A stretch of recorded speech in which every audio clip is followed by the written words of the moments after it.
Once a cheater, always a cheater. Cliché? Don't think. More like an axiom. However, you will find poor, weak-minded, love-sick idiots who believe that their cheater is different from everyone else.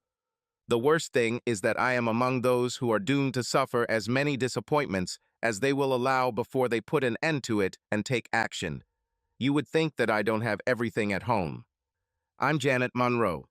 The cheater in my world is Luther Monroe, my husband. This is the third time I've caught it.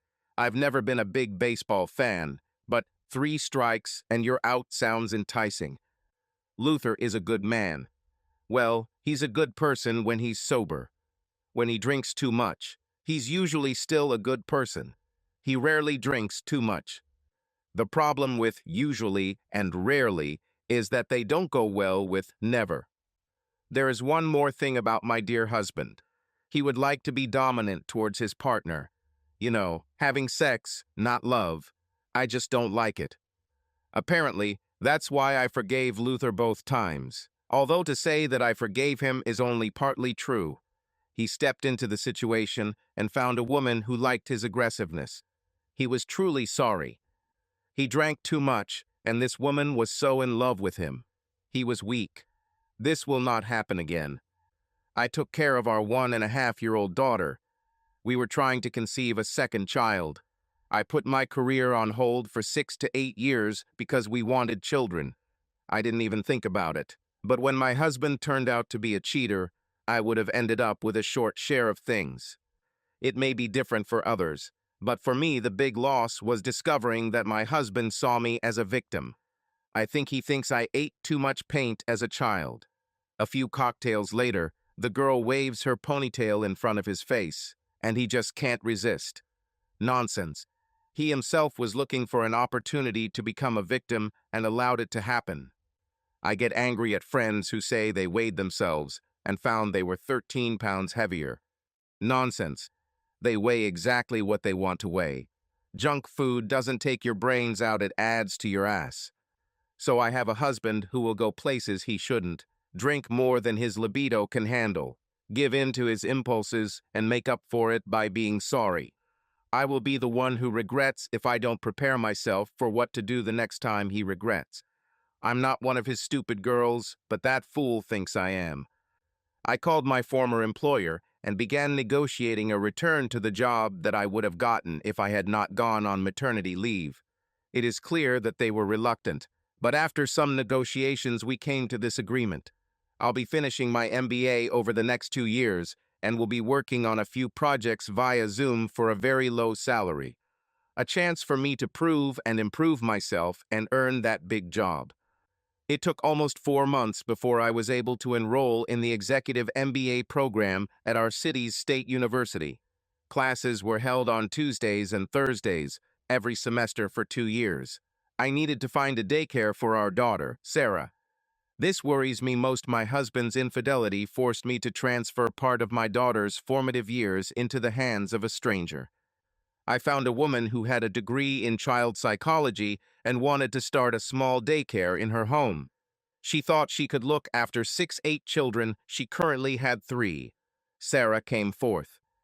I could bring Sarah, mostly on Tuesdays and Thursdays, and leave her whenever it was convenient for me. I could pick her up any time before 18. It was the perfect solution. A little over a year later, the moron, as I now call my husband, cheated again. I had a year left before I graduated, returned to work full-time, and left him. This time there were no confessions, there was no false grief, there was only the smell of her on him. I decided not to admit the betrayal at that moment. A couple of weeks later, unexpectedly, I strengthened my warning against further infidelity. He thought he was cunning. I looked at him, there was a light in his eyes, but no one was home. It was an ordinary morning. Luther said, "Listen, I'll be home a little late tonight. I have a business dinner." Business dinners on Wednesdays became the norm for the jerk. He had to stay home with Sarah on Tuesday and Thursday evenings because I was taking 2 extra classes in the evening MBA program. All the students except me worked during the day. "What time will you be home?" I was sure that he had nothing to do except monkeys, but it was still a few months before I could walk away with everything I wanted. It shouldn't be too late, around 9 or 10. Oh, what's the name and address of Sarah's kindergarten? Sarah has been going there for over a year. He had no reason to know the name or location all this time. Now that's the question. I wondered why. I swallowed my question, smiled, and said, Barnett, 1329 145th Street. It should be in the handbook for cheaters to assume that your spouse only has one oar in the water, when in reality cheaters are usually as sharp as marbles. Okay, thanks. I thought I should know that. He walked out of the kitchen into the bedroom. I worked in the kitchen. I know he didn't expect me to follow him, but I peeked around the corner. He took out his phone from the inside pocket of his jacket. The phone was in a green case. I returned to the kitchen. He carries his phone in his trouser pocket. It has a black case. The bastard has 2 phones. He needs information about kindergarten for his new girlfriend, or one of them. Well, this might come in handy. I need to look at this phone. The idiot returned to the kitchen. We exchanged the usual goodbye kiss, and he left. I had everything ready. It was time to wake Sarah up and feed her breakfast. For the first time, I was sure that I would get my revenge on the idiot. It was a war of wits, and only one of us was armed. I was reading about market segmentation when the phone rang. Ugh, I hate calling a landline. The display said, Katie Barnett, so I answered. Katie, what a pleasant surprise, how are you? Better, Janet, thank you. Having 2 new children will change a lot. And from such a famous family. Well, the idiot didn't waste any time. I didn't want Katie to know that I had no idea who she was talking about who she was talking about. Local celebrity, probably. I tried to guess that maybe this would spark a conversation. You've got to be kidding me. Ron Ward has written 3 best-selling books. He might not have been famous 6 months ago, but now he's a national figure. I'm behind the times. I haven't read anything that isn't marketing or finance related in a year. The truth is, my husband works with his wife. Neither of us knew who she was married to. Oh, so you don't know Mr. Ward? Katie sounded worried. No, I didn't have the pleasure. I'm sure Luther didn't either, he would have mentioned it. Katie's disappointment was audible. I was hoping you could introduce us. Oh well, now maybe I can introduce you. He's the primary caregiver for the kids in the family. His wife is an executive at some tech company, but you said that you know her. Looking forward to meeting him. She thanked me again for the referral. I was amazed by the coincidence. Mr. Ron Ward found himself in the same situation that I found myself in, although he may not have realized it yet. Suddenly rich and the children's primary caregiver, and soon to be absolutely ripped off in divorce court. If he agrees, he will be a great partner. This is the idiot's 3rd strike. It was the best of times. It was the worst of times. It was the age of wisdom. It was the age of foolishness. It was the age of faith. It was the age of unbelief. It was the season of light. It was the season of darkness. It was the spring of hope. It was the winter of despair. I'm Ron Ward, and I wish I had written these words, but Charles Dickens wrote them. I remembered them because they fit my life now. I was a full-time financial analyst and amateur writer until a few months ago when my 3rd novel, Fiction to Fortune, became a #1 bestseller. Soon after, sales of my first 2 novels took off. The novel was a James Bond-style spy thriller. The villain was an unscrupulous, wealthy, well-connected hedge fund manager. His careful study has made him an expert on how news affects stock and commodity prices. Instead of waiting for news and then reacting like everyone else, he developed ways to leak false stories in a way that made them appear genuine. He made huge financial maneuvers before the false stories emerged, and when the rest of the financial world followed, he took profits before his falsely created bubble burst. He earned money with a shovel until the unthinkable happened. His rumor became a reality. He predicted that a 3rd world dictator would stop mining in his country by cutting off the supply of rare earth materials. The dictator read the story, liked the idea of power that such a step would give him, and he stopped mining. The villain saw his chance to create reactions to the dictator's actions that could cause world chaos. Luckily, before the world economy collapsed, the hero spy caught the villain and wrote a few rumors that brought the world back from the brink, just as he always does.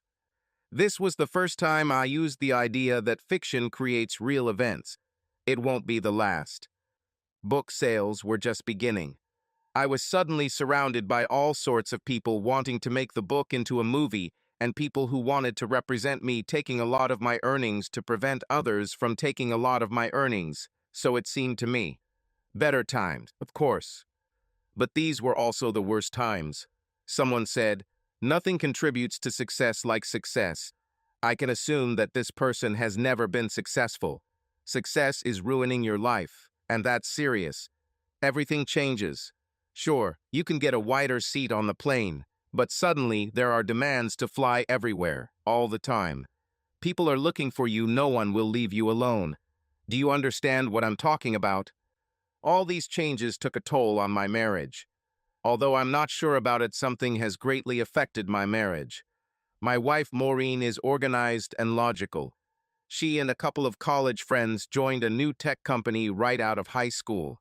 They became a great team. For several years, their group essentially ran the company, which during this time grew more than 20-fold. I know my success has changed her idea of order, but it seems like there's more to it than that. Maureen and I have two beautiful children. Our oldest, Ben, is 3 years old, and his little sister, Andrea, will turn 2 in 3 months. Maureen is vice president of sales and marketing at Widgets Inc. She took 2 years of maternity leave. Ben was born on the day her furlough began, and she returned to work 6 months after Andrea was born. I stayed at home with the children. Maureen's spontaneity tends to vanish. She liked that I was in a stable job with an income below hers, with ambitions to become a writer. This guy could reliably stay home with the kids and do as he was told. I asked Maureen if she knew anyone who used the daycare services. I was stunned. She was unhappy. "This is not what we agreed on. The children need us." "Sorry, but your use of the word we is quite generous when referring to yourself, don't you think?" "No, I don't think so, and how dare you? We agreed that our life is such that we can have children, and you will stay at home with them. Now you want to run somewhere." Chance meetings and monthly book signings hardly qualify as wandering. "Maureen, calm down. I don't wander at all. I spend most of the day with our children. What about your sudden changes in work habits? Once or twice a week do you stay after work for some events?" I know she values stability, but for a while that meant my stability she could do whatever she wanted. "Don't you dare throw that in my face. This isn't about me. This is about you not fulfilling your obligations. I'm not going to discuss this with you. You have something else on your mind, and we can't figure it out by scolding me." I achieved my goal. The argument stopped, and after a few minutes, she gave me the name of the kindergarten. I was amazed at Barnett Nursery, thanks to Kathy Barnett. She had a small child and wanted to be a mother and earn a living. She was a highly qualified child psychologist and decided to create an exclusive kindergarten to achieve both of her goals. Our two quickly settled into her care. I really didn't like leaving my kids, but she was so nice that it was almost painless.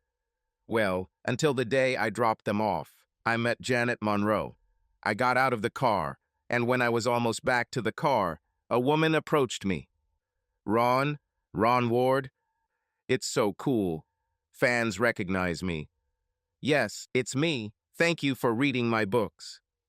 "Oh, sorry, I'm not finished yet. But my name is Janet Monroe. I think we need to talk."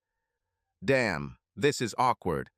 Nothing is more confusing than assuming that people approaching you are fans.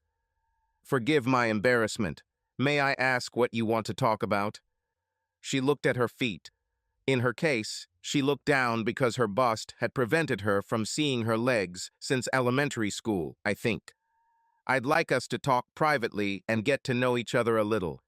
But come to think of it, if I were you, I'd want to know why some stranger wants to talk to me. There's no easy way to say it. My husband and your wife are having an affair. I sighed. That's it. She looked confused. Excuse me, what do you mean? Strange behavior. Fighting when we have nothing to fight about. More nights out. The whole list of things. Oh, and a big attack on my shirking the responsibilities of taking our children to strangers for care. Oh, you may be wondering, how do I know that? Well, obviously you're more knowledgeable than I am. I have to admit, I'm a little behind on all this. She laughed. I haven't been the sharpest tool in the shed for a while either. Then one day the jerk, and by the way, that's what I call my husband, Jerk, although some people call him Luther. So, one day the jerk asks me about our childhood garden. I interrupted her. I knew it. I asked my apparently ex-wife if she knew of a daycare center, and in less than 10 minutes she gave me the name. She tried to keep me in the dark, but it shed some light. Janet was smiling now. That's how they got caught. If you ask me, none of their elevators go to the top floor. Oh, that's good. It's as if their river doesn't reach the sea. Well, I can't say about your wife, but I know if the idiot had a brain like dynamite, he wouldn't be able to blow his nose. We both laughed. Even stupidity helps in such situations. Janet continued. I discovered the idiot had a secret cell phone when he asked me where our daughter went to daycare. She'd been going there for over a year, and suddenly the location became important to him. Well, obviously we need to talk. I'm going to a book signing now. Sorry, that sounds arrogant. Actually, no, it's impressive. I'm reading a book. I'd like you to sign it too. How about tomorrow? Well, I usually stay home with Sarah. You only have one? I have two. Bring Sarah to our house for a play date. I'd love it if my wife caught us together with the kids. She broke into a smile. Oh, you're just a villain. I like it a lot. What time is it? Give me your address. I gave it to her, and we agreed. Before we parted, she made me promise not to tell Maureen until we met the kids. My first impression of Ron Ward was wow. He is a serious and pleasant man. The sparkle in his eyes when he suggested meeting at his home belied his decorous appearance. He showed no emotion, no emotions. When he found out about the betrayal, it was like he had solved a puzzle. Shouldn't there have been at least a spark of anger or pain? Perhaps he just never shows emotion. I thought about telling the idiot that I was going to Ward's with Sarah, but then I decided better not to do it. I didn't want him to know that I was aware and that I thought about it until I had my share of the meat. The idiot was getting ready for work. I made his usual toast and coffee and was busy getting ready for Sarah's play date. Are you taking Sarah to kindergarten today? No, we will be together all day today. However, we will go out somewhere. Let's see how curious he is. Oh, that's good. Have fun. And he walked out the door. There is a correlation between curiosity and intelligence. He showed no curiosity. Sarah was delighted. Shall we go to Mrs. Dunlap's? No, honey, not today. But we will see some of your friends. She seemed pleased with this. Her third birthday was almost upon us. At the very least, all the trauma of the transition of family life will disappear before she really becomes aware of the world around her. Putting your baby in a car seat, along with the necessary items for a few hours away from home, is similar to the pioneering experience of loading a covered wagon. I packed the supplies, then Sarah into the car seat. If we ever needed an antidote for a snake bite, we were ready to save the world. 30 minutes later, we were at the Ward residence. It was a pleasant country house, with a large front yard and a beautiful lawn and garden.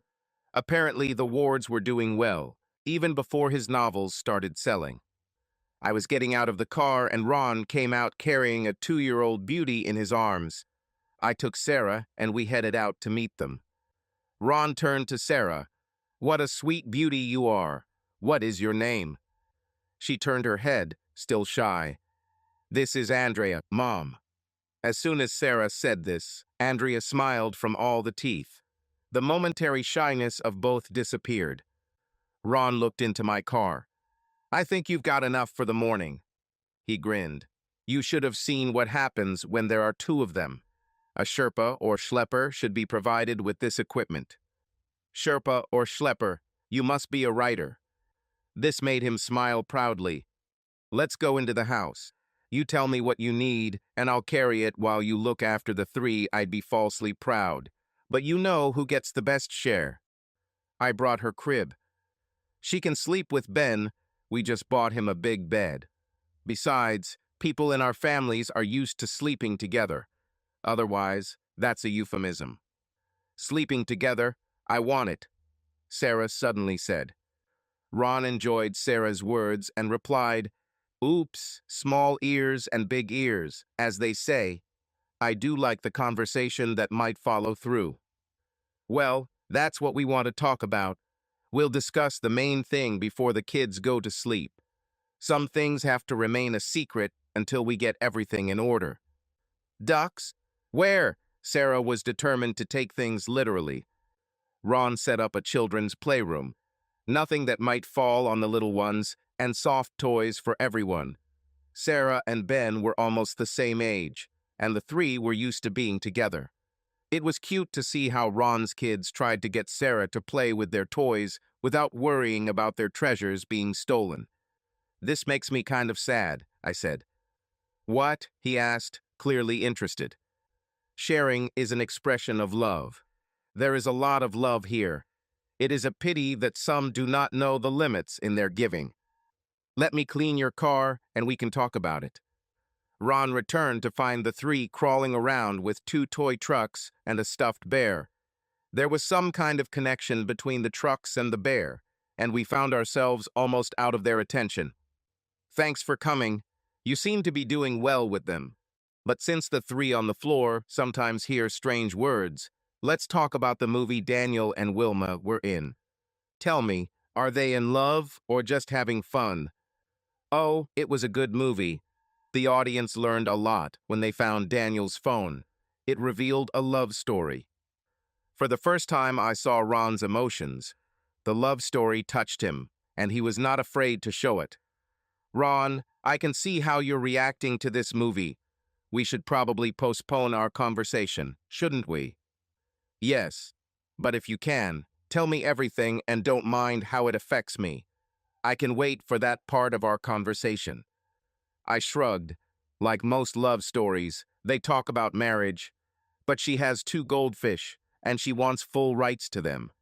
There is a man courting them now, and she is afraid that he will not want to let them go. She's right about that, he growled. What's wrong, Dad? Came the voice of little Andrea. Dad's just being stupid. Sorry, I got too loud. We're talking about a movie for adults. There's a bad man in it. As his voice became calmer, his daughter became less interested in what he was saying and returned to playing before he finished his sentence, so he didn't finish either. Well, that tells me that it's not so much the words that matter, but the emotions. He laughed and playfully added, I'm going to strangle this slut. The children did not react. What made it such a good movie was that whoever was telling the story was the planner. Her plan involved revenge on the happy couple. I started giggling towards the end of it. I looked at Ron and said, the funny voices and this story put me in a certain mood. His eyes lit up.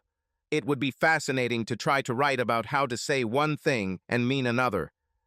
The light in his eyes went out. He became serious and said lightly, but we are here to talk about films.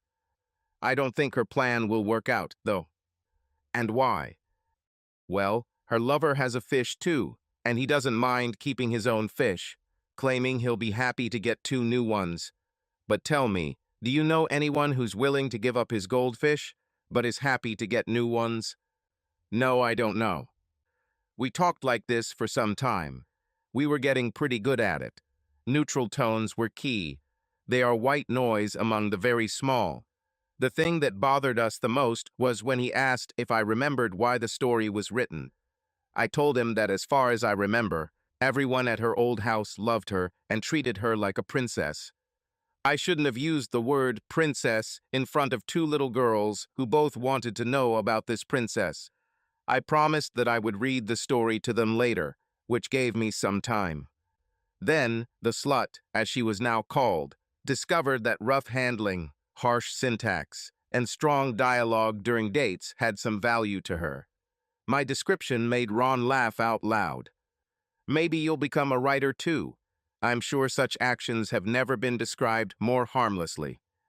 My, came a voice from the floor. Not even a minute had passed before a general grumbling began. Before it turned into screaming, we got everyone up and into Ben's bed. They fell asleep almost instantly. Now we could talk. Ron, I'm so sorry we went through it the way we did. No, that was the best way to do it. Getting that kind of news in the code of a fun conversation isn't that bad. Well, it's bad. It's just maybe better than the dirty details like the rigid syntax. He laughed. I explained the first time to Luther, his second time along with my threat. Now the idiot doesn't think I'm serious, but he's dumber than a box of rocks. Ron looked at me, a serious expression on his face, and that's why you're taking it for granted. Puns aside, he'll be sorry. Well, sorry for you seems to include harming him. I'm not sure I'm ready to go to jail over this. Ron, don't be such a sissy. Revenge does not mean inviting them to tea and cake, and when they reach for a second cake, saying, "No, no, this is my revenge. There won't be a second time." He laughed. That's what I want. I want her to get what she deserves, that she deserves nothing. But if I file for divorce, she will prosper, and I will be deprived and lose Ben and Andrea. I won't allow that. If you can explain to me how revenge will make me happier, I'm with you. It's a challenge, but not as big as you think. The jerk has strong qualities that we can count on. Firstly, he likes to chase skirts. He can't help himself, and it's getting worse. Secondly, his behavior becomes progressively worse as his alcohol consumption increases. Ron thought for a moment, then said, "So if my wife caught the idiot with another woman and got revenge, that might work. We need her to do it in such a disgusting way that she loses. The idiot gets his punishment, and we live happily ever after. A crime of passion planned by people not involved in it. You should write works of fiction, although such a story may be difficult for people to accept in terms of suspension of disbelief. It's easy with a moron. The more he drinks, the more he drinks. Drinking makes him follow the wrong organ, if that's not too harsh of a word. Interesting choice of words, but understandable. So, getting him into bed with his second in command isn't a problem. Our problem is that Maureen isn't the vindictive type. She just needs encouragement. Does she read your books? Not so much lately, but that's been a big part of my process. I'm confident I can get her to get back to reading. What am I writing about? What a woman. I don't remember ever meeting anyone like that. Janet is warm and caring. She is smart and witty. We found a common language. We are closer than one might expect when we share cheating spouses. Our connection is who we are. We are similar souls. Strange. Why am I thinking about her? She suggested a way to get back at our cheating spouses. It's cold, but my thoughts about her are, on the contrary, warm. Why did Maureen cheat? My connection with Maureen is practical. We became lovers because we were right for each other. We were comfortable, compatible, boring. I never thought about it like that. I loved that we were so predictable. We met and realized we wanted the same thing. We were both smart and ambitious. The more we learned about each other, the more obvious it became that we should get married. Can Janet and I really be so cunning as to allow cheaters to self-destruct? Are we that wise, or, better yet, are they that stupid? Janet knows Luther. She says he has two predictable qualities, and Maureen is predictable too. Can we harness this predictability? Janet and I would never be predictable in that way. Janet called herself a planner. I would call her an innovator. Maureen ties the tasks together. It's a plan for her. She went on maternity leave, gave birth to her son, got pregnant as soon as possible, and once her daughter could go without her milk for 9 hours, Maureen returned to work. One task after another, she never became a mother. She simply gave birth to 2 children. I stopped. My thoughts jump from one thing to another. That's what I do when I create. I write down my thoughts and sort them later. What is it about this that makes me jump from one thought to another? Just a few hours spent with Janet gave me an idea of what happiness looks like. She wanted revenge. But our meeting was not about revenge. She knew she was bringing me the worst news I thought I could receive. She was more concerned about how this news would affect me than the possibility of recruiting me as an accomplice. This was complicated by having to find a graceful way to break the news to 3 kids. It was easy. The humanity she showed towards me and the children. Janet had a goal.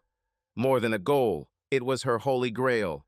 However, she also cared about me, a stranger. Maureen and I have never shared such humanity passion. Yes, partnership and love. I thought so. But the real concern, not really. Perhaps Maureen found it with Luther. I sat in a chair, looking into space. Maybe I'm wrong. If I felt something with my soulmate in just a couple of hours, maybe that's normal. Maybe Maureen just fell for. This is nonsense. I haven't slept with Janet, and I don't plan to. I am not plotting with her to take our children away from Maureen. I am plotting with Janet to keep Maureen from intentionally harming me. I want to think of my wife as the person I thought I loved. Regardless of whether she has changed or whether I misunderstood her, she is not the one I took as my wife. I'm proud of my ability to be reasonable. I see virtue in reasonableness. This may be how I want to live, and now that I have to be unreasonable, it will cost me dearly. I have to set myself up for unreasonableness. Not just unreasonableness, but extreme unreasonability, or I will be swept away. My thoughts are still racing like water in a hot frying pan. Maybe I'm the one who's a few slices short for the loaf. It's time to start planning. Perhaps plotting is a better word. I asked what I should write about. Janet suggested that we need to make lovers paranoid about being discovered and afraid of retribution. I decided to write about a jealous husband. I didn't elaborate on why he was jealous, skipping ahead in the storyline to his plan to shoot his wife and pretend the robbery didn't go according to plan. I wrote a couple thousand words and emailed them to Janet as usual. I asked her what she thought of my attempts at literature. Her custom was to read it, sometimes several times, then we would discuss it. Ron Ward understands. Every time we meet, he is so caring towards me and Sarah. He also quietly continues our plan. He started writing a detective story after our first meeting. His wife told him it was no good. He didn't know how to create sinister characters. There was no mood to make readers believe that this jealous husband could kill his wife. This was 2 weeks ago. Today is Friday. The idiot is always home on Fridays. The difficulty with these evenings was that he usually wanted to make love. I used to hold my nose and join him. Tonight he fried steaks, potatoes, and corn on the cob. We drank 2 bottles of Silver Oak Cabernet Sauvignon. This is an exceptional wine, but I knew he wanted to win me over for something. We were finishing our last sips of wine, and he looked at me and said, "I think I'll buy a gun." I almost choked on my wine. "You're a romantic devil. You know how to set the mood." "No, I'm serious. It's a dangerous world. We need to protect ourselves." "Luther, I don't know what you're talking about. There's no theft in this area, no vandalism. I'd say the only time we'd need guns is if some jealous husband starts a massacre. I'm not worried about that. And you?" He turned pale and cleared his throat. Anyone who wasn't suspicious before would be after such a performance. Since I knew about his betrayal and was the source of his paranoia, I almost managed not to laugh in his face. "Did you choke on your wine?" I asked innocently. Yeah, choked." "Luther, I'm sorry to say this, but you are so stupid that if you threw yourself on the ground, you would miss. You won't be able to handle a weapon. Let's stop drinking and go up to the bedroom. Telling a woman you're going to buy a gun and then inviting her into bed, his brain is still wet. I must admit, the wine had an effect on me. In addition, he always fell asleep after a quick and not very pleasant intimacy, and after that I could get up and check his second mobile phone. Why not, you old seducer? We went up to the bedroom. Not even 15 minutes had passed before the idiot was already snoring, and I was reaching for his cell phone. He protected the second phone with a password the same as on the first phone. A moron, and his ick is room temperature. I opened my phone and found ongoing correspondence about jealous husbands and buying guns. Maureen was scared to death by guns, and the idiot offered to buy her a stun gun with a laser sight for $400. She asked him to buy it. He asked her for $400 charming. Ding, a new message has arrived. It was great yesterday. When can we do it again? The text was from RB, clearly not Maureen Ward. The idiot is already cheating on his future wife. I knew it was only a matter of time. I am enjoying our Monday and midday children's meetings more and more. It became a game. Speak in such a tone as not to arouse suspicion in the children and not give verbal clues that might alert them. Janet was telling me about a book she was reading. The thing is boring. She was trying a new approach, saying the opposite. Joy everywhere. A man named Silly decided to weaponize his bedside table and encouraged his light-footed friend to do the same. Is it true? I answered monotonously. Speaking backwards, did he mean the gun? I looked down and the little girls were unhappy with Ben, who just doesn't know how to play with dolls properly. There's no sign that they're listening to us.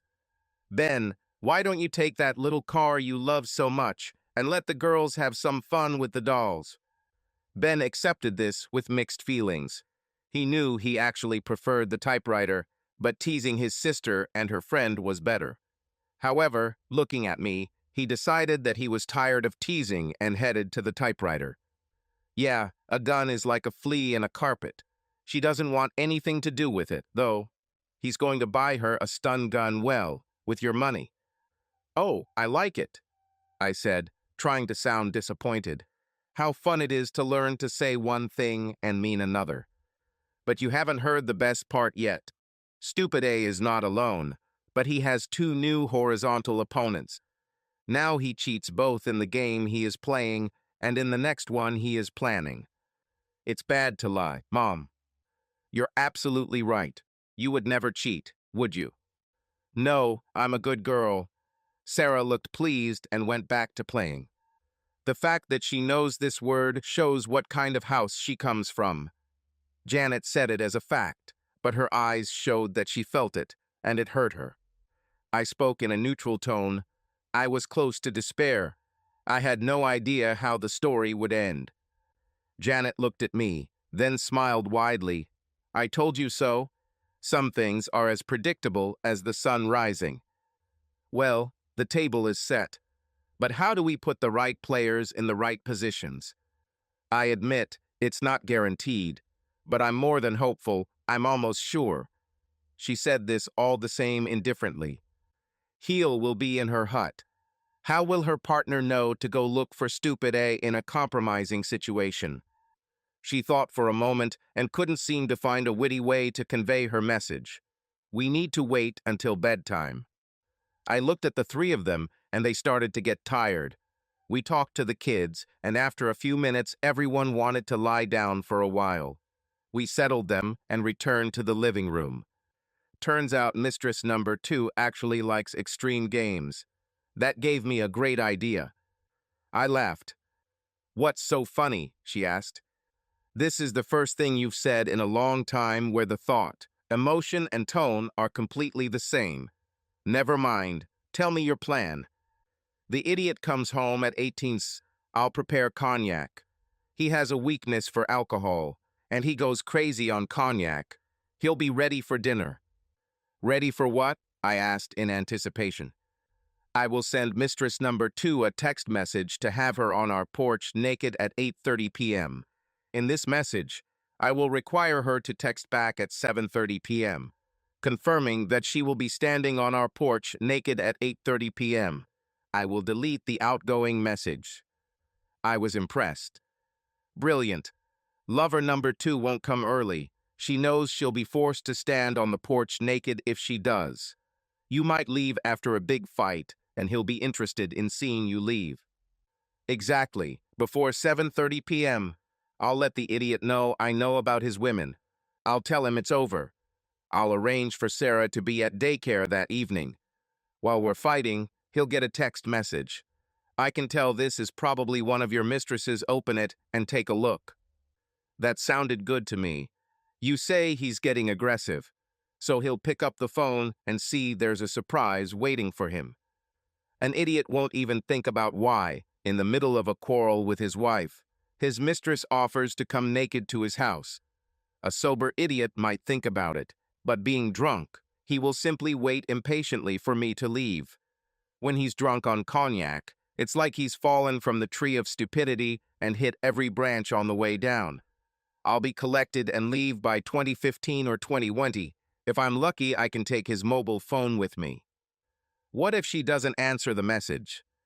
I'll improvise, but I bet she'll answer. So, you leave, and a few minutes later, there is a knock on his door. What if the idiot opens the door and mistress number 2 says she came on orders? I thought about it. He will be drunk. She will be naked. It doesn't matter what she says. Have you heard that a traitor has no conscience? He also has no ears.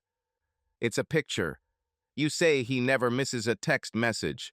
What if he notices you took his phone? I thought about that too. He will be almost crazy with the desire to kick me out before she arrives. You haven't seen his behavior when he is drunk and in anticipation of a naked visitor. I expect that he will also not remember the mobile phone. And what's next? I'll drive to your house, knock on your front door, and confront your number 1 mistress. You tell her to leave. I'll give her the key to my house. Together, we can make her run away. She won't need a map to figure out where to go. I was satisfied this should work. I nodded in agreement. When she leaves, I'll take Sarah and we can wait for the police. The police? Of course. If there's trouble and someone gets hurt, the traitors will say it's all our fault. We made them do what they did. I did a little research on the conspiracy for my detective. When 2 people agree to commit a crime, they are guilty of conspiracy, even if the crime is never committed. We never planned a crime. Absolutely. We planned to gather 3 traitors in one room. What they will do may be predictable, but that is not our plan. I would compare it to baking. You mix the ingredients, preheat the oven, throw everything together, and then everything happens automatically. What amazed me most was that I was getting what I deserved. From the first time he confessed, I knew this day would come. I decided to finish everything my way. The in-between time was my own purgatory. My graduation is now guaranteed. I could perform the final play. The ingredients were gathered and mixed, but I had never baked this cake before. What if he fails?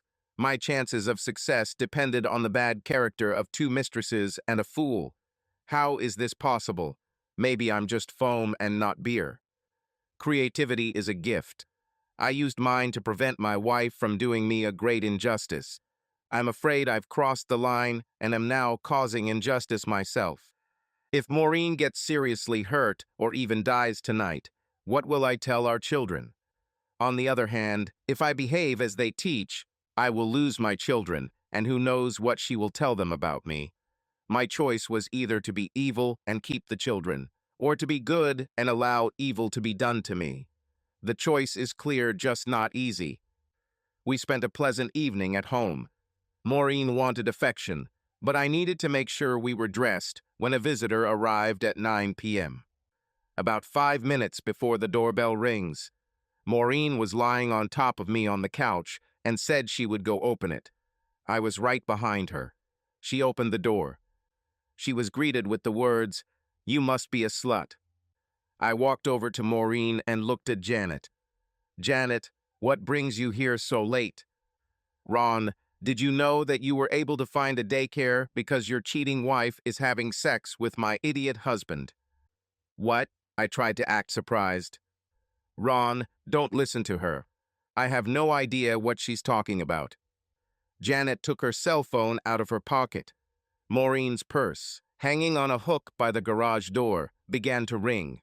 I went to my purse, opened it, and found the second phone. I couldn't unlock it. You have two phones, Maureen, and I can't open this one. Ron, I swear I'm not cheating. Then open the phone. I really shouldn't. Are there secrets? From work. Is this a question, Maureen, or a statement? Janet chimed in. You don't need to see her number, Ron. That's it. It might not be cheating. They're planning to get married. You'll lose the kids. Janet and I decided to add this because I knew Maureen would hear it and know that my anger would be swift and inevitable. Maureen decided to go on the offensive. I'm sorry, Ron. It just happened. Of course, I didn't want it to end like this. Maybe I should just leave. I almost smiled, but held back. Pack up your things for a couple of days and leave. She went up to the bedroom. I closed the front door. I pointed to the living room. Janet handed me the key to her house and quietly went to sit in the dark. I stood in the hallway, waiting. Not even 15 minutes had passed before Maureen came down the stairs. She was crying and shaking violently. The paranoia caused by my story, plus the unexpected visit, unsettled her. I don't know if she thought Janet was gone or just forgot about her as we exchanged sad and hurt looks. I'm filing for divorce. I want custody of the children, she said. I lowered her hand to chest level, turned her palm up, and put the key in it. This is the key to your lover's house. Don't let the door hit you in the ass on the way out. Did you hear what I said? She became persistent. It's better. You heard what I said. Get out. Can I have my phone? No.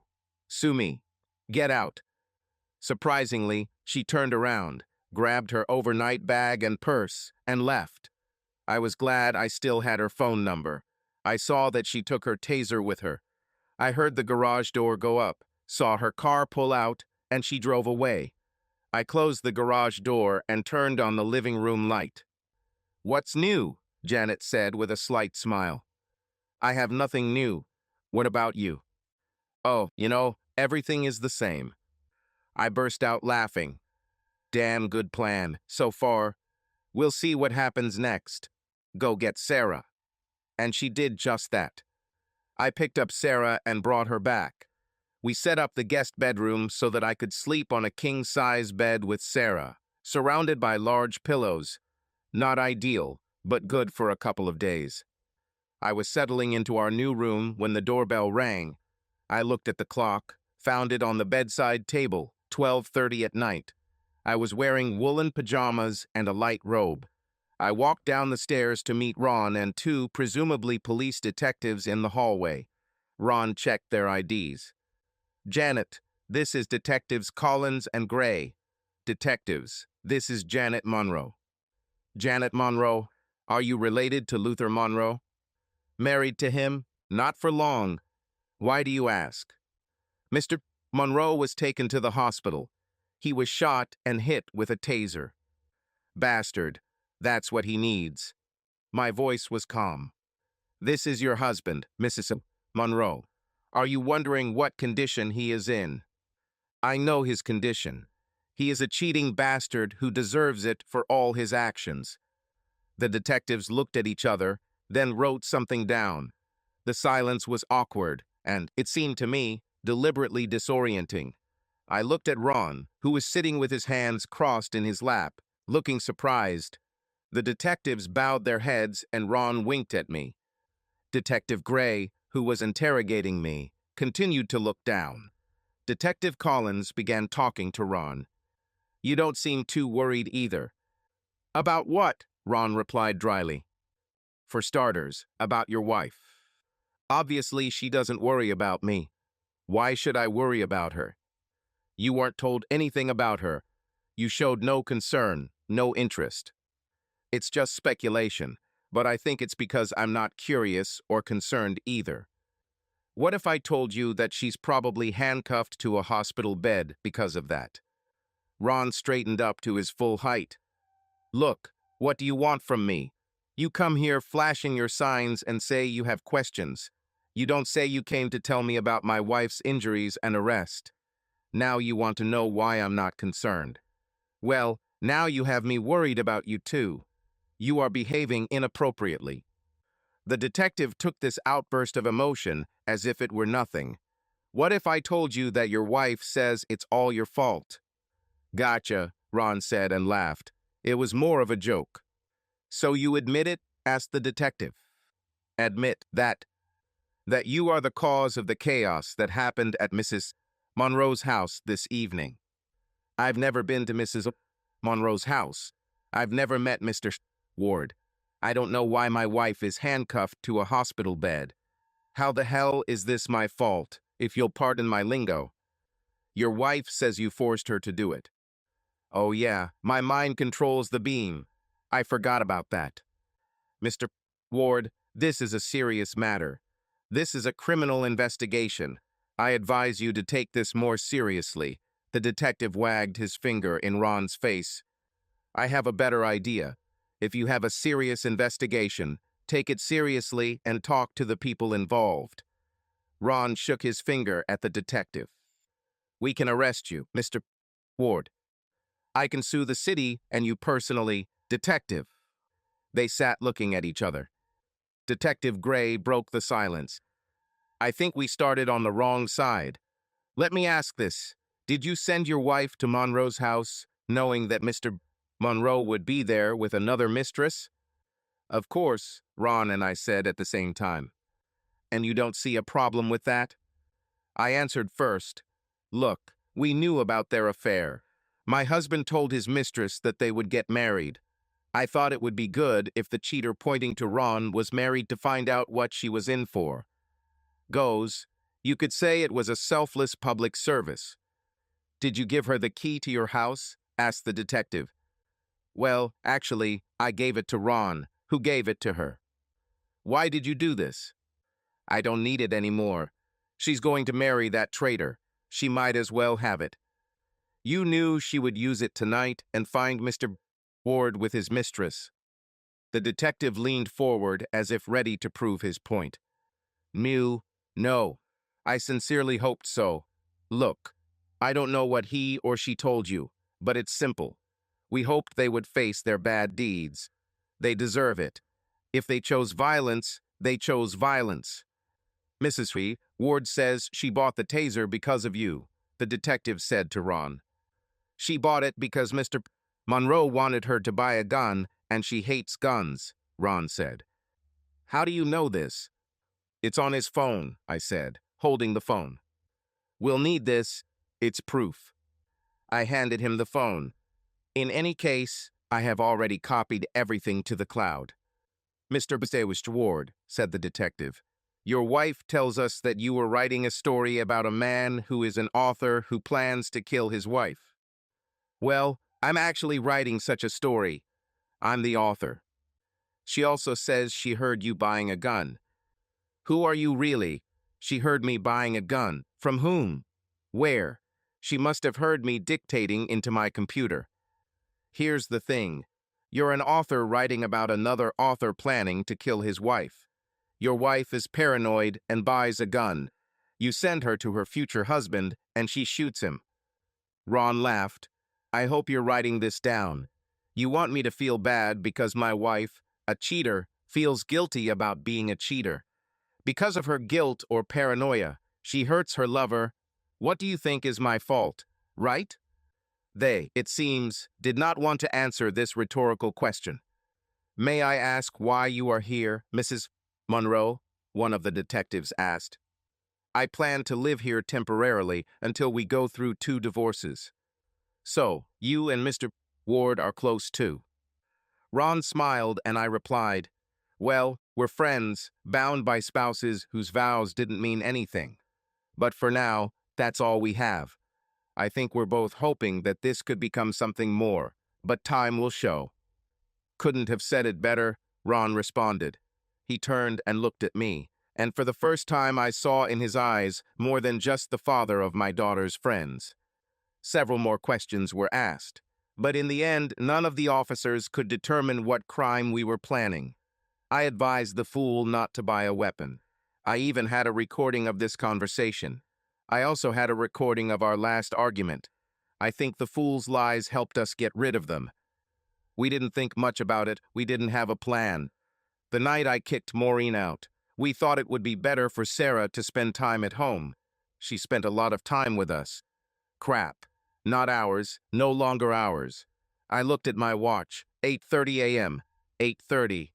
I never sleep until 8:30. I got up, put on my robe, and went downstairs. I was halfway up the stairs when I smelled coffee and breakfast. Soon after, I heard the laughter and joy of 3 small children enjoying this breakfast. I walked into the kitchen and saw Janet sitting with her back to them. "Your mom won't be here for a while. That happens sometimes. I know she still loves you both." "What about me, Mom?" Sarah asked. "Honey, this isn't about you and me. This is about Andre and Ben and their mom and dad. She's not here right now." Andrea asked, "Miss Janet, will you be here?" Janet was lost in thought, so I chimed in. "Good morning, guys. Let me try to answer your question, Andrea. Janet and Sarah will be staying here as our guests. We haven't said how long they might stay. If Mom isn't here, she could stay and sleep with you to keep you company," Ben suggested. "Well, it's possible. We'll see." I looked at Janet, whose wide smile told me she wouldn't mind keeping me company. I thought about Hurricane Katrina. If you live anywhere in the world, it was a terrible disaster. But if you live in the path of a hurricane, disaster becomes a reality. Somehow the conversation about Mom being out and Janet keeping me company made the same sense. My life changed forever after last night. Sarah woke up early. We quickly learned that Andrea and Ben were also awake. We went down to have breakfast. It was a little challenging in the kitchen, which I didn't know that well, but I spent time in this house for playdates. We got along quite well. I was thinking about the legal issues facing Ron and me. Divorces, possible criminal conspiracy charges, and, most likely, civil suits from a fool and a traitor for our revenge.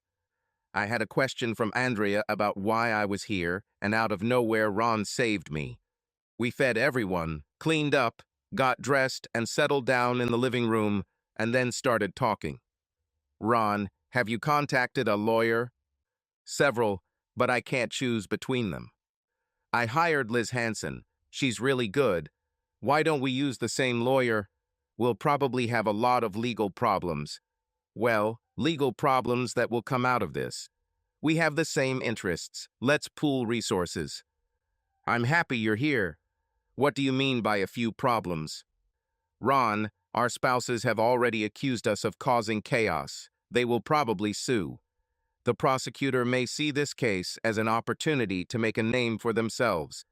Today, society tends not to blame the culprit for anything. It will be described as 2 people hopelessly in love with each other, and their angry, jealous spouses who cause them to hurt each other. Oh, that sounds nice. I'm not cut out for this. I hate to admit it, but I'm disorganized and too often lost in my own world. I take care of my family." He fell silent, clearly emotionally shaken by his wife's situation and the impact on his family. "Ron, we're well suited to get through this together. Don't worry about it." He straightened up. "The tears never came. By the way, why don't you move here? The bedrooms at the end of the hall have a shared bathroom.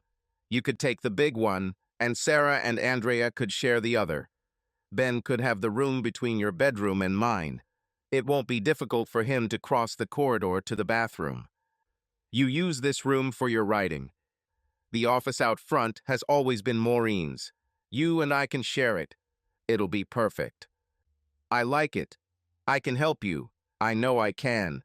But I also need your support. You are extraordinarily strong. You just don't know how much." He smiled at me. The kind of half smile that says he appreciates what I said, even if he thinks it's a lie. It made me feel good. One way he would see the truth of my words would be how I lean on him for emotional support, and he provides it. He will understand what I really need and what he gives me.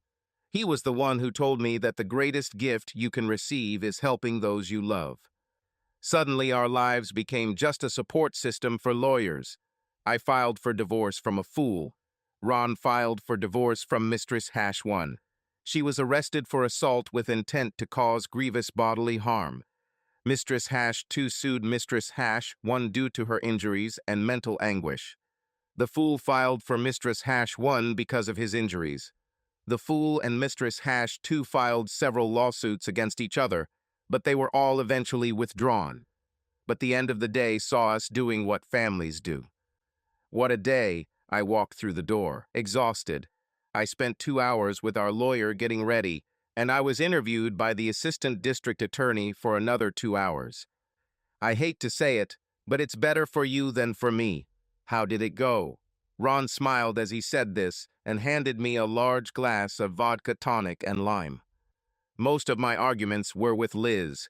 She wanted me to shut up the fact that we were trying to get your wife and the fool together.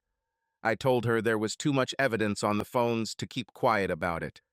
Our defense was that the two people trying to get three people together doesn't constitute a conspiracy in any sense. The assistant prosecutor must have agreed. I think it's behind us. We've made a lot of progress, too.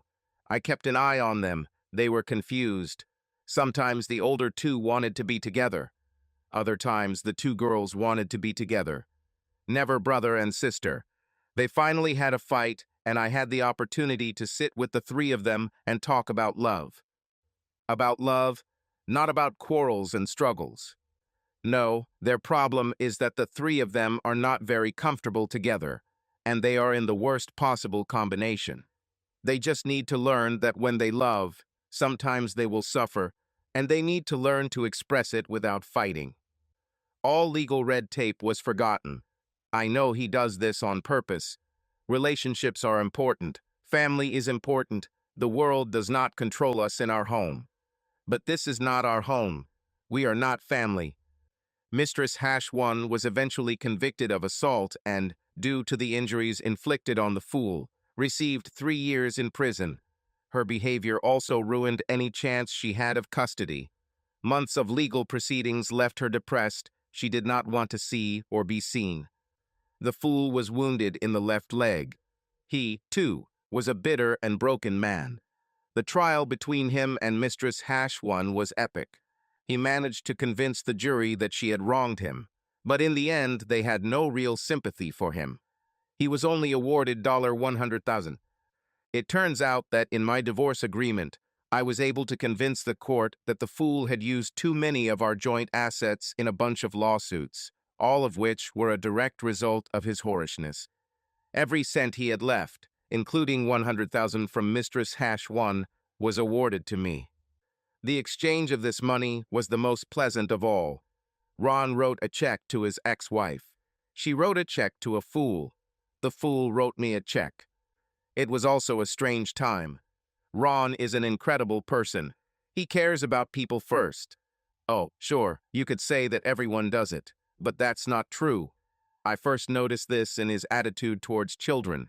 Ben and Sarah were born just 3 months apart. Sarah and Andrea were girls. Ben and Andrea were brother and sister, or in other words, there were 3 couples each excluding a different child. When I see children arguing, I find what they are arguing about and fix it. Ron sees what they need and helps them get closer to each other. I was worried that Ron was building us into a family, even though the adults were not in a loving relationship. But I hoped it would come. I couldn't understand why someone who was so sensitive to everyone else couldn't see the signals I was giving him.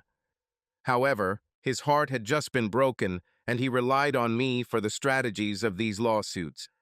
There is little emotion in legal matters, and this does not help you win your case. I started this with the best of times and the worst of times. This past year has been at least both. Janet and I never intended to be more than accomplices, in a non-legal sense, of course. But circumstances changed all that. The two stay-at-home parents ended up living together. It was crazy for a while. Maureen and Luther turned on each other. The prosecutor was behind us. The couple tried to portray themselves as victims and filed a lawsuit against us. I couldn't handle it. Janet did it. Janet and I were there to support each other, and when things looked bleak, we had 3 young people who absolutely depended on us for help. Helping others is better than any other therapeutic process. My emotions control me. I lost my wife, gained a child, and found a new partner. I just couldn't see us as a couple. We were more like partners. The world was against us, and we united to oppose everyone. It was a time filled with emotions, and I think the times consumed me. We went through all the divorces and civil trials, and all that was left was Maureen's criminal trial. Maureen was in trouble and had no one to turn to. At that time, I realized that my love for her had died. I knew what she needed, and I didn't want to do it. I can read a stranger on the street and feel more empathy for him than for Maureen. Her situation must have upset me. Along with losing everything, she was lost in self-pity. I only had one thought. There must be a special bond between children and their mother. Although Maureen was a good mother on the surface, both children quickly bonded with Janet. They immediately felt a more loving connection. But I knew my children needed connection with their mother. I recorded a message for her from Ben and Andrea and made sure it was delivered while she awaited her criminal trial. She lived in a small apartment and still worked. I was sure she would lose her job if she was convicted, but they were kind enough to maintain her source of income. The only message I received from Maureen was a thank you after she received the message from the kids. I'm sure it hurt to see my children happy without her, but my thoughts were on them. If Maureen suffers, she deserves it. The legal issues died down, and suddenly we were just another family of 5. It hit me like a weight. We are not family. Why didn't this occur to me earlier? After some thought, I decided that it was a self-defense mechanism. I could better help myself by helping everyone through the crisis. I didn't have to think about my own situation if I focused on others. It was now painfully obvious that Janet had real feelings for me. I knew this, and I simply refused to deal with it. How can I explain to her that I fell in love with her and did not show my feelings because I refused to deal with them? I was confused, trying to decide how and when to tell her. Then, a day later, she asked me herself. "What's wrong, Ron?" Janet asked, holding my hand. "With me or with us?" "On your choice." She had a confident and slightly playful look. "Why should anything be wrong? We sleep in separate bedrooms and fantasize about sleeping in the same one. You do this too." After that, we no longer slept separately. I was surprised. I don't know how many women I had, maybe 10. 4 in serious relationships and maybe half a dozen casual relationships. Sex is always exciting with a new partner. Even if you think you're in love, your first time is more biological than emotional. But that wasn't the case with Janet. Well, that's not entirely true. It was more than just a merger, hoping for more. We were in love and waited much longer than people in this century. I wondered if my grandparents or their parents experienced such closeness when they finally consummated their love. I really loved Maureen, or at least I believed I loved her. I have never felt the connection with her that I felt with Janet, the first time and every time after that. I'm such a weirdo. I wonder if I can describe such emotions and make people feel them. Who thinks about such things? I laughed at myself. I don't look good enough to pull off such nonsense. I went out of my way and left no forwarding address. Our life together didn't start with chapter 1. It's not as easy as it seems. Janet and I started laughing at this. A normal life involves dating, getting to know each other, falling in love, getting married, formulating your dreams, and starting to realize them. Dreams may include a career and children. We met, enjoyed children, planned an end to bad marriages, got to know each other, and lived the dream before we started talking about marriage. But everything got better and better. Janet told me that we were going to have our first child, or our fourth, depending on how you count. I've never been happier. We settled in and life was good. Maureen got out of prison and just walked away. We haven't heard from her again and don't know how to contact her. I thought I was supposed to feel bad for her, or our kids, or something else, but I never did. Janet had some difficulties with her old and future employer. They saved her job and groomed her for a high position, only for her to ask for maternity leave. She returned to work and remained there until she went on maternity leave, or so it seemed to me. But her goals have changed. She no longer wanted or needed more work. She spent time training her deputy. She agreed to return to a less responsible position who does that. I learned of her planned demotion one evening after dinner. We had enjoyed 3 children and were expecting a fourth when she explained her negotiations.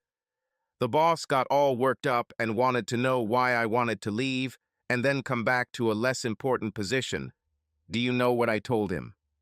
No, I'm almost afraid to ask. I had a twinkle in my eye when I said that. I told him I wanted to leave because life is good. You should have it. I guess you don't care if you keep your job. Not at all. His answer was that he was fine with it. It would give him something that only I could provide my absence. Then we both laughed. I kept writing and the books kept selling. We spent most of our time together. Our newest addition is Jonathan, after Janet's father. Both of her parents died quite young, and she often talked about them. She claimed that it was her father who taught her sarcastic humor. As the years passed, our love continued to grow. I'm tired of my spy books. I tried to write an autobiography called Chapter 6 because our affair began halfway through. Janet once said to me, "It's bad enough that we started in the middle. Now we're living in the past and the present." The book was complex and time-consuming. Fortunately, a dozen bestsellers gave me a lot of time to think about it all. One of the difficulties was explaining to the 4 siblings that 3 of them were not actually related to each other. They were so young when all this happened, and Maureen and Luther both disappeared, so they were all adopted and given the same last name. No one ever suggested that they were anything other than siblings. Children truly reflect their parents. Girls mature much earlier than boys. Janet and I wondered if it might be better to hold off on completing Chapter 6 because it might shock the young couple to find out their true relationship. One day, Ben wondered why he was only 3 months older than his 13-year-old sister.